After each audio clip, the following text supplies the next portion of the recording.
Autobiography of a Yogi by Paramahamsa Yogananda.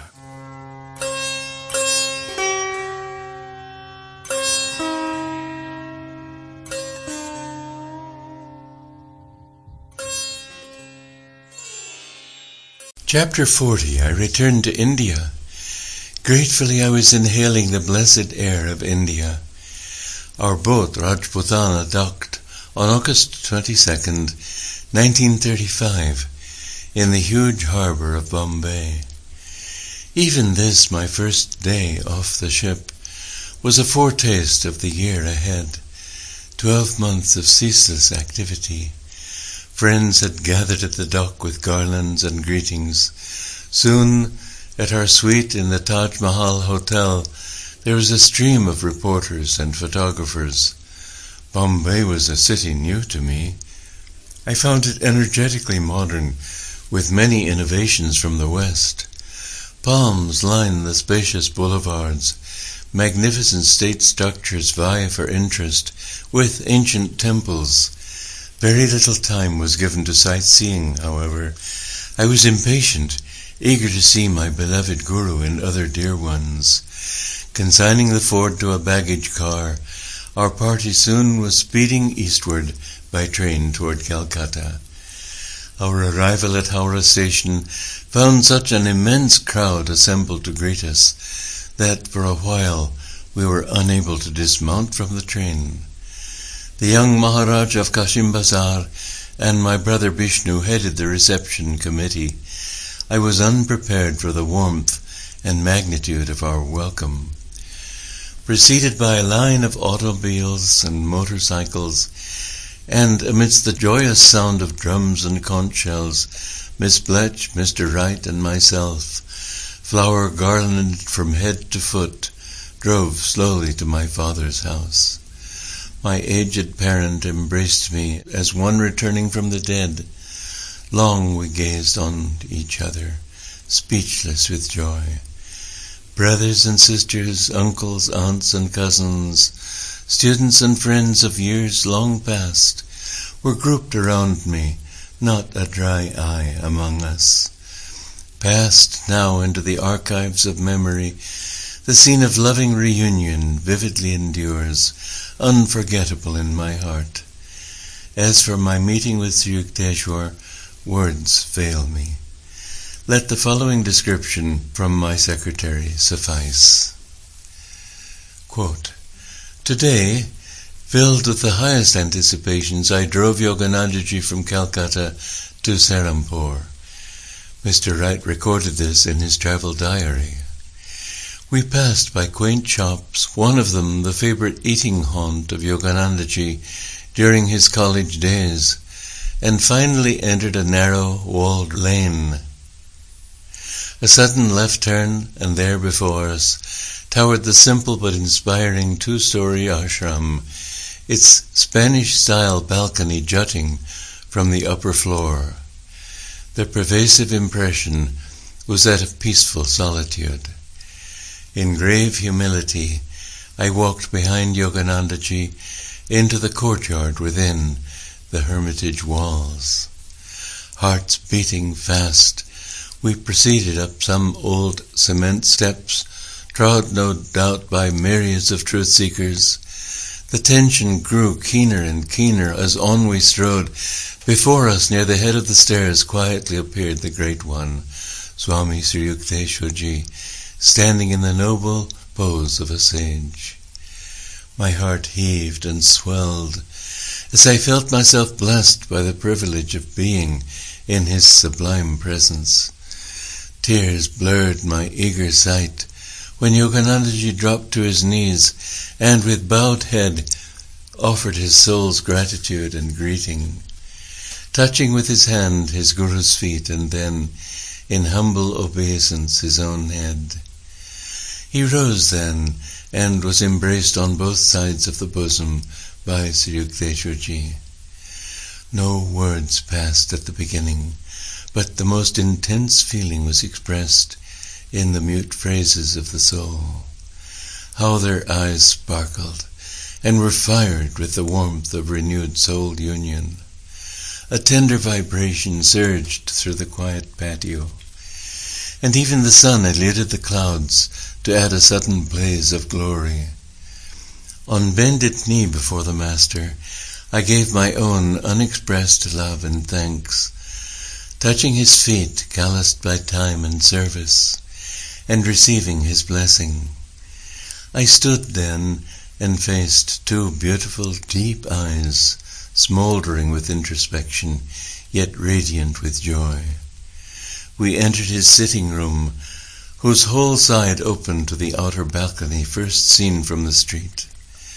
The Master braced himself against a worn davenport, sitting on a covered mattress on the cement floor. Yoganandaji and I sat near the Guru's feet, with orange-colored pillows to lean against and ease our positions on the straw mat.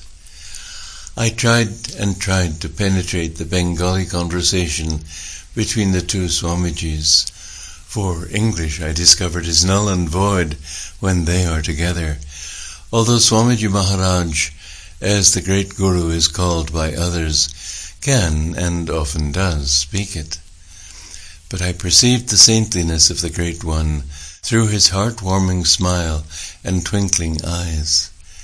One quality easily discernible in his merry, serious conversation is a decided positiveness in statement, the mark of a wise man who knows he knows because he knows God.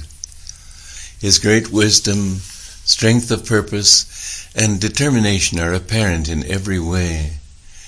Studying him reverently from time to time, I noted that he is of large athletic stature, hardened by the trials and sacrifices of renunciation. His poise is majestic. A decidedly sloping forehead, as if seeking the heavens, dominates his divine countenance. He has a rather large and homely nose, with which he amuses himself in idle moments, flipping and wiggling it with his fingers like a child. His powerful dark eyes are haloed by an ethereal blue ring. His hair, parted in the middle, begins as silver and changes to streaks of silvery gold and silvery black, ending in ringlets at his shoulders. His beard and moustache are scant and thinned out, yet seem to enhance his features, and, like his character, are deep and light at the same time. He has a jovial and rollicking laugh, which comes from deep in his chest, causing him to shake and quiver throughout his body, very cheerful and sincere. His face and stature are striking in their power, as are his muscular fingers. He moves with a dignified tread and erect posture. He was clad simply in the common dhoti and shirt, both once dyed in a strong ochre color, but now a faded orange. Glancing about, I observed that this rather dilapidated room suggested the owner's non-attachment to material comforts. The weather-stained white walls of the long chamber were streaked with fading blue pastel. At one end of the room hung a picture of Lahiri Mahashai, garlanded in simple devotion. There was also an old picture showing Yoganandaji as he had first arrived in Boston, standing with the other delegates to the Congress of Religions. I noted a quaint concurrence of modernity and antiquation. A large cut-glass candlelight chandelier was covered with cobwebs through disuse, and on the wall was a bright, up-to-date calendar. The whole room emanated a fragrance of peace and calmness. Beyond the balcony I could see coconut trees towering over the hermitage in silent protection. It is interesting to observe that the Master has merely to clap his hands together, and before finishing he is served or attended by some small disciple. Incidentally, I am much attracted to one of them, a thin lad named Prafulla, with long black hair to his shoulders, a most penetrating pair of sparkling black eyes, and a heavenly smile. His eyes twinkle as the corners of his mouth rise like the stars in the crescent moon appearing at twilight. Swami Sri Yukteswar's joy is obviously intense at the return of his, quote, product, and he seems to be somewhat inquisitive about the product's product. However, predominance of the wisdom aspect in the Great One's nature hinders his outward expression of feeling. Yogananda presented him with some gifts, as is the custom when the disciple returns to his guru. We sat down later to a simple but well-cooked meal. All the dishes were vegetable and rice combinations. Sri Yukteswar was pleased at my use of a number of Indian customs, finger eating, for example. After several hours of flying Bengali phrases and the exchange of warm smiles and joyful glances, we paid obeisance at his feet, bade adieu with a pranam, and departed for Calcutta with an everlasting memory of a sacred meeting and greeting. Although I write chiefly of my external impressions of him, yet I was always conscious of the true basis of the saint, his spiritual glory. I felt his power, and shall carry that feeling as my divine blessing." End quote. From America, Europe, and Palestine, I had brought many presents for Sri Yukteswar.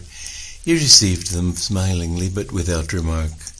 For my own use, I had bought in Germany a combination umbrella cane. In India, I decided to give the cane to Master. This gift I appreciate indeed. My Guru's eyes were turned on me with affectionate understanding as he made the unwanted comment. From all the presents, it was the cane that he singled out to display to visitors. "Master, please permit me to get a new carpet for the sitting room." I had noted that Sri Yukteswar's tiger skin was placed over a torn rug. "Do so if it pleases you." My Guru's voice was not enthusiastic. "Behold, my tiger mat is nice and clean. I am monarch in my own little kingdom. Beyond it is the vast world, interested only in externals." As he uttered these words, I felt the years roll back. Once again I am a young disciple, purified in the daily fires of chastisement. As soon as I could tear myself away from Serampore and Calcutta, I set out with Mr. Wright for Ranchi. What a welcome there! A veritable ovation! Tears stood in my eyes as I embraced the selfless teachers who had kept the banner of the school flying during my 15 years' absence. The bright faces and happy smiles of the residential and day students were ample testimony to the worth of their many-sided school and yoga training. Yet, alas, the Ranchi institution was in dire financial difficulties. Sir Manindra Chandanundi, the old Maharaja, whose Kashimbazar palace had been converted into the central school building, and who had made many princely donations, was now dead. Many free, benevolent features of the school were now seriously endangered for lack of sufficient public support. I had not spent years in America without learning some of its practical wisdom, its undaunted spirit before obstacles. For 1 week I remained in Ranchi, wrestling with critical problems. Then came interviews in Calcutta with prominent leaders and educators, a long talk with the young Maharaja of Kashimbazar, a financial appeal to my father, and, lo, the shaky foundations of Ranchi began to be righted. Many donations, including a huge check, arrived in the nick of time from my American students. Within a few months after my arrival in India, I had the joy of seeing Ranchi School legally incorporated. My lifelong dream of a permanently endowed educational center stood fulfilled. That vision had guided me in the humble beginnings in 1917 with a group of 7 boys. In the decade since 1935, Ranchi has enlarged its scope far beyond the boys' school. Widespread humanitarian activities are now carried on there in the Shamacharan Lahiri Mahashaya mission. The school, or Yogoda Satsanga Brahmacharya Vidyalaya, conducts outdoor classes in grammar and high school subjects. The residential students and day scholars also receive vocational training of some kind. The boys themselves regulate most of their activities through autonomous committees. Very early in my career as an educator, I discovered that boys who impishly delight in outwitting a teacher will cheerfully accept disciplinary rules that are set by their fellow students. Never a model pupil myself, I had a ready sympathy for all boyish pranks and problems. Sports and games are encouraged. The fields resound with hockey and football practice. Ranchi students often win the cup at competitive events. The outdoor gymnasium is known far and wide.